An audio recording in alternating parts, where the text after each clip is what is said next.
It's Fun Friday, so I've got my fun shirt on. Hope you're having fun too. I'm Austin, and I'm building a $10,000 to $1 million portfolio publicly and sharing every step of the way with you here on YouTube.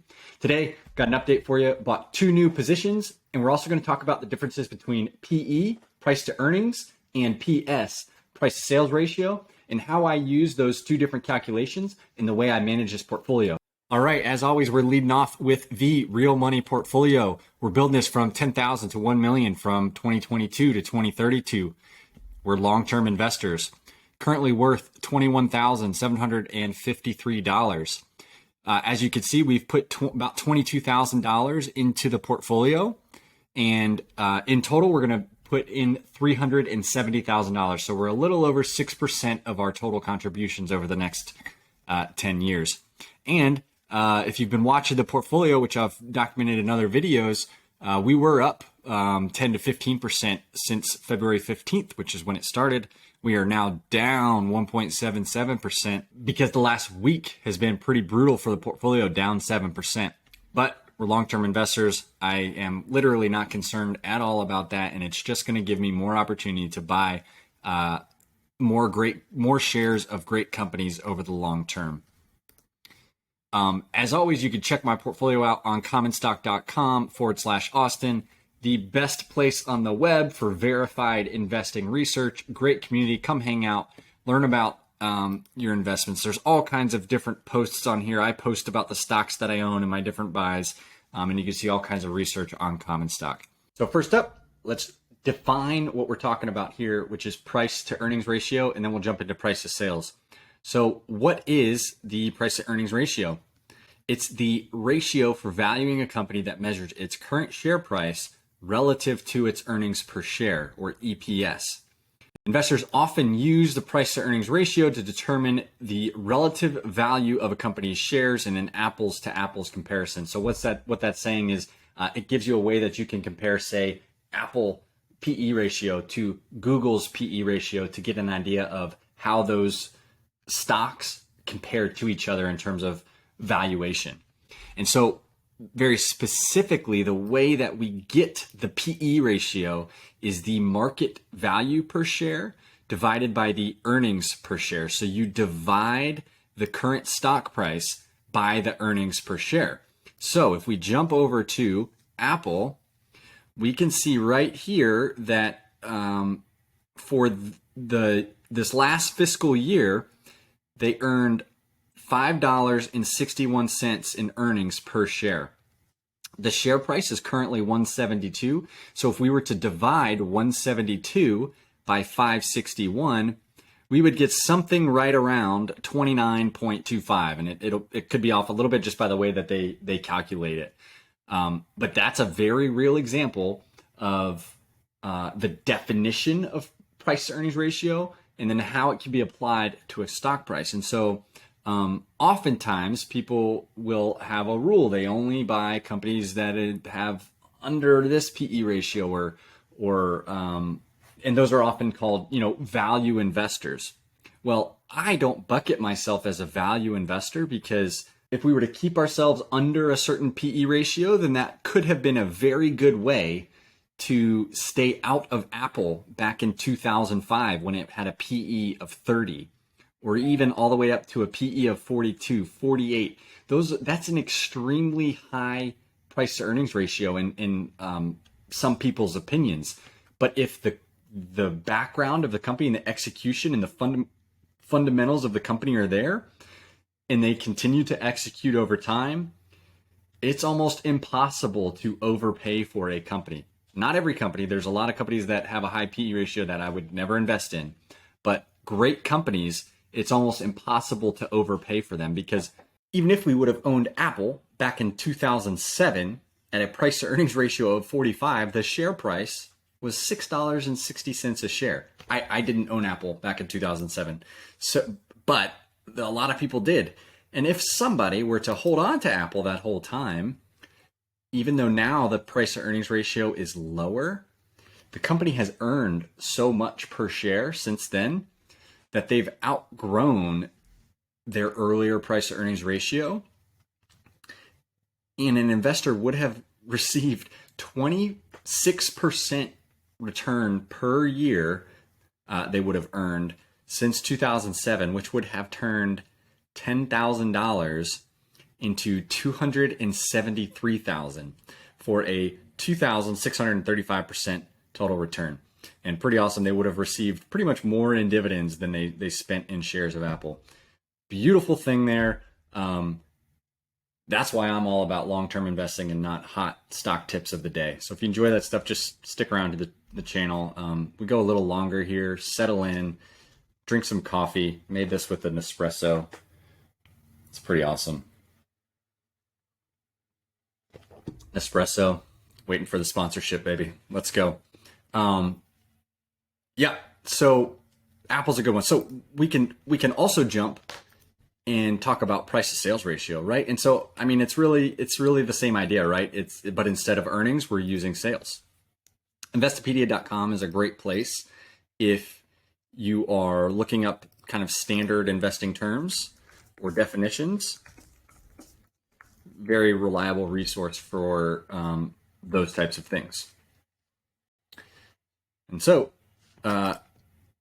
price sales ratio is a valuation ratio that compares a company's stock price to its revenues. It's an indicator of the value that financial markets have placed on each dollar of the company's sales or revenues.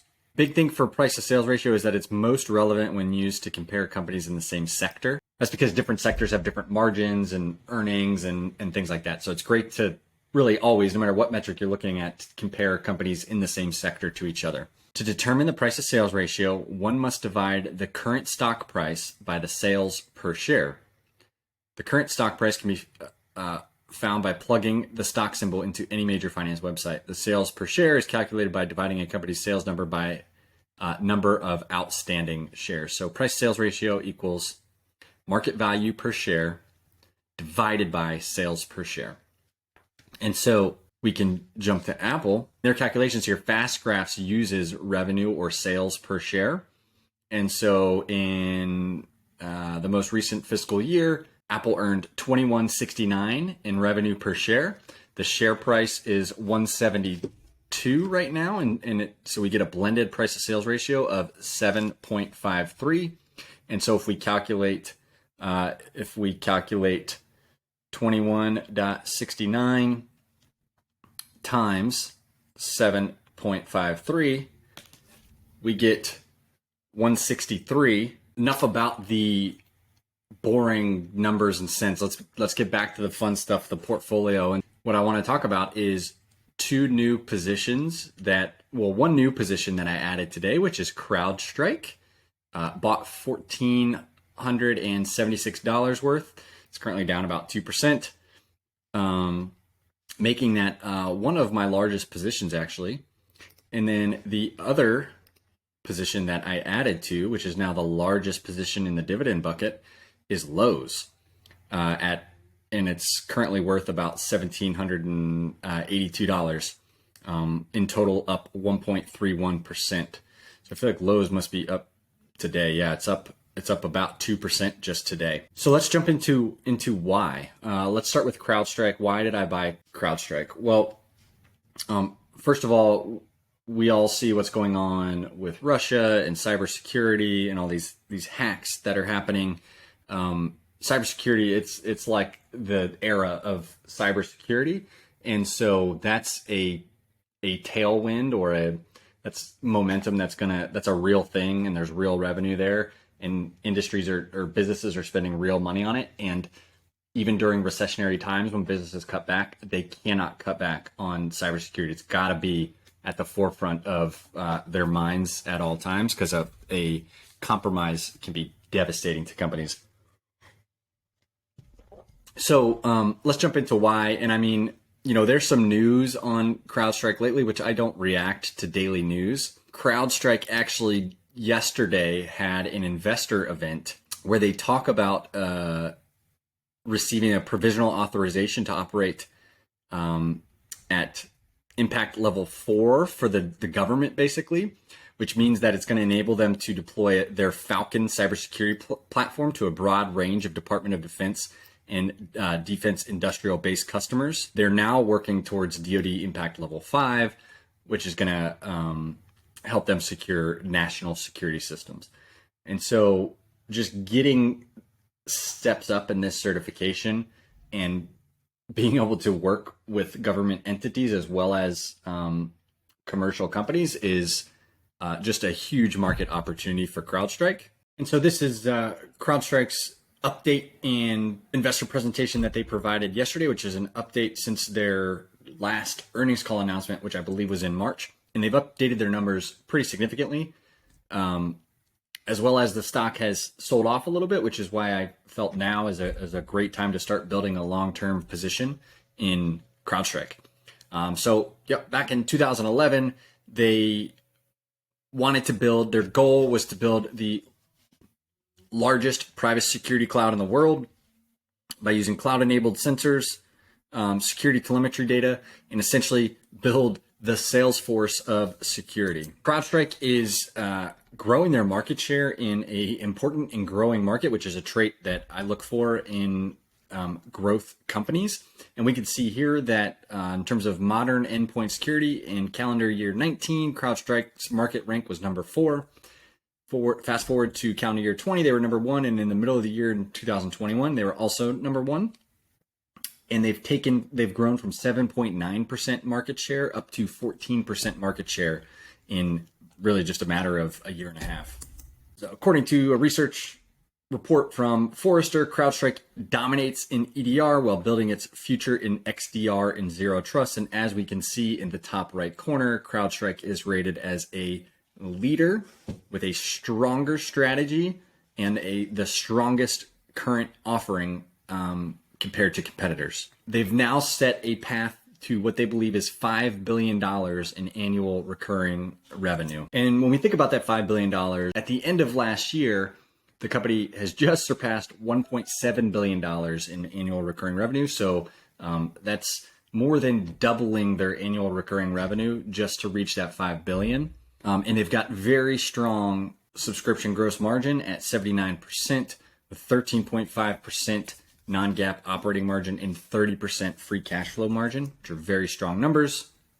They're at a 5-year ARR growth rate of 97%, 5-year total revenue up 94%, subscription revenue up 105%, and professional services is 44%. Previously, their short-term target by fiscal year 2025 was to achieve $3 billion in annual recurring revenue. They now think that they're going to hit that $3 billion mark by fiscal year 24. If you apply a 10% compound annual growth rate of net new annual recurring revenue over the next 4 years, achieves $5 billion in fiscal year 2026. They expect to hit that $3 billion mark a year earlier than previously thought by fiscal year 2024. Now let's get into what expectations are currently built into the share price of the stock, and why I think, for me now, is a great opportunity to start building a position in CrowdStrike based on their history of execution and their fundamentals, plus the expected growth. So traditionally, it's traded at a normalized price to sales ratio of 36, which is represented by this orange line. The black line here is a share price. This is fast graphs. And so right now, it's at a blended price to sales ratio of 31. I think 36 is too high for the future, so I'm not banking on that. So what I want to do is go to forecast, and that allows us to get into a much lower and really different price to sales ratios and see what the future might hold based on the current expectations. So down here is what analysts are expecting over the next few years in terms of revenue per share. And with that update from the company where they think they're going to hit $5 billion in annualized revenue by 2026, is not built into these estimates. So these are conservative compared to what the management believes the company is going to do. And so if we just take the current price to sales ratio of 31 and we lower that all the way down to 18 in 2025, while the company is still growing over 24% a year, which 18 might be a little bit high, but or it could be low, who knows?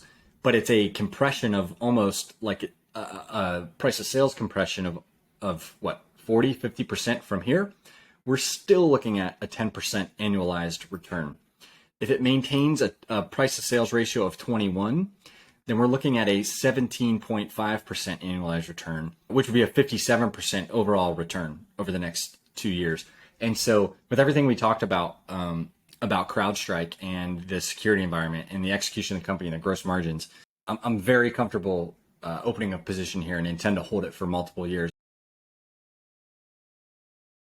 I can look at Lowe's, which is a company I bought today, and I can look at a price to earnings ratio of 19 when they're expected to grow earnings per share by 13 and 11%. It's a very reasonable price to earnings ratio. And we're looking at a 23% annualized rate of return over the next 2 years. Hey, as always, thanks for watching the video. The best way you can support me is to like these videos, subscribe to the channel, hit the notification, come back and watch the videos, share it with your friends, share it with your aunt, your uncle, your teachers. And then I do write an email newsletter where I can go more in depth on research. I share a weekly update as well as exactly what I'm buying before I buy it at austin.substack.com. Tune out the noise, take care of your mind, your body, and your money, and we'll see you back next time.